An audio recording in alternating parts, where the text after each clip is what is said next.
Buenos días de nuevo. Por nuestra parte, en lo referente a las plantillas docentes, valoramos positivamente la convocatoria del máximo posible de plazas. Sin embargo, vemos necesario trabajar en nuevas incorporaciones por otras vías. Por ejemplo, la reducción de jornadas lectivas, el plan específico para docentes interinos de mayores de 55 años, lo cual permitiría nuevas incorporaciones, por ejemplo. El problema de los interinos entendemos que tiene difícil solución, debido sobre todo a que en los últimos años la merma de plantillas impuesta por el Gobierno central ha sido dramático para el sistema y, de hecho, es un problema que en unos pocos años hayan condicionado lo que va a ser la educación pública en Asturias y en el resto del Estado español durante décadas. La apuesta por la cultura tradicional, por un proyecto de país, tiene que ser una prioridad para esta consejería.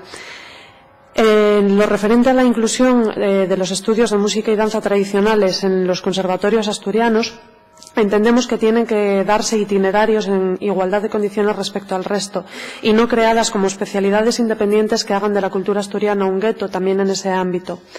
Respecto al asturiano, creemos que el presupuesto es absolutamente insuficiente, que no permite, desde luego, ningún tipo de transversalidad.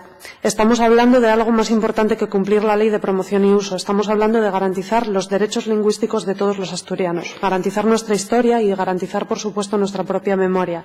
En este sentido, es necesaria una apuesta clara por la RTPA por el asturiano, pero una apuesta sin complejos.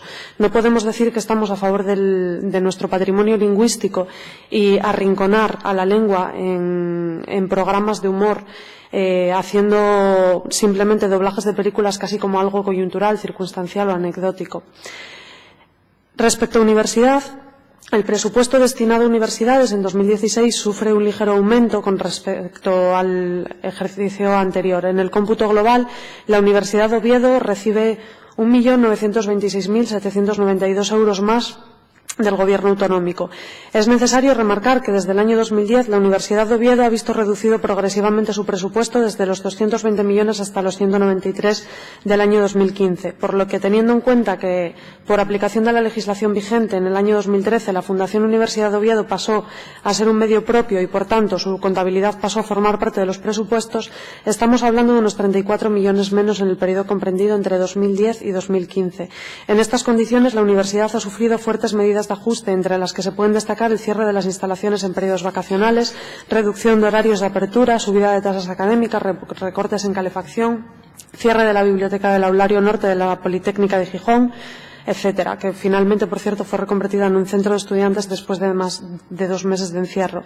Valoramos, por tanto, positivamente el esfuerzo de esa subida, pero esperamos una apuesta rotunda por la excelencia real y creemos que con estas restricciones y condicionantes, a pesar de ellos, el presupuesto es insuficiente para conseguirlo.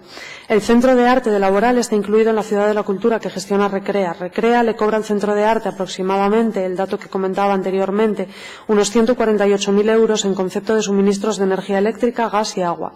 El Centro de Arte se queja porque mientras se le recorta la aportación del Principado, a su vez tienen que pagar a una empresa pública del Principado, con lo que el dinero circula pero acaba en el mismo bolsillo.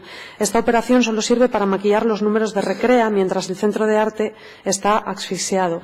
Recrea depende de Industria, como el viceconsejero ha apuntado, pero la solución de la situación pasa por ambas consejerías y el control de la empresa, sin duda, por el conjunto del Gobierno.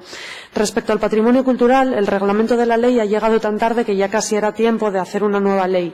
Es necesario actualizar las bases legislativas de protección y conservación e incluir protecciones especiales y específicas para el patrimonio cultural material e inmaterial asturiano y, posteriormente, evidentemente, dotarlo de recursos.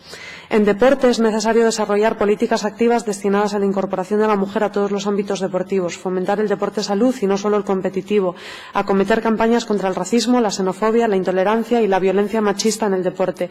En definitiva, como ya hemos comentado, desarrollar políticas orientadas a enfatizar el papel de deporte como método de cohesión social, especialmente destinadas a la inclusión de personas vulnerables por motivos de género o de carácter socioeconómico.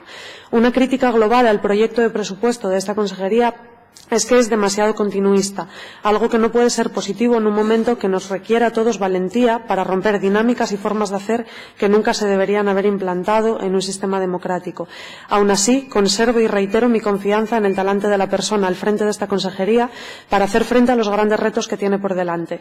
Recuperar la calidad educativa que se ha perdido en los últimos años por la falta de recursos e incluso a veces de voluntad, cambiar el modelo cultural de grandes contenedores por el que sus predecesores decidieron apostar y dejar de ver el deporte como la hermana fea de la consejería para pasar a considerarlo, junto con las otras dos grandes áreas de su consejería, una gran oportunidad para crear democracia y, en definitiva, crear país. Gracias.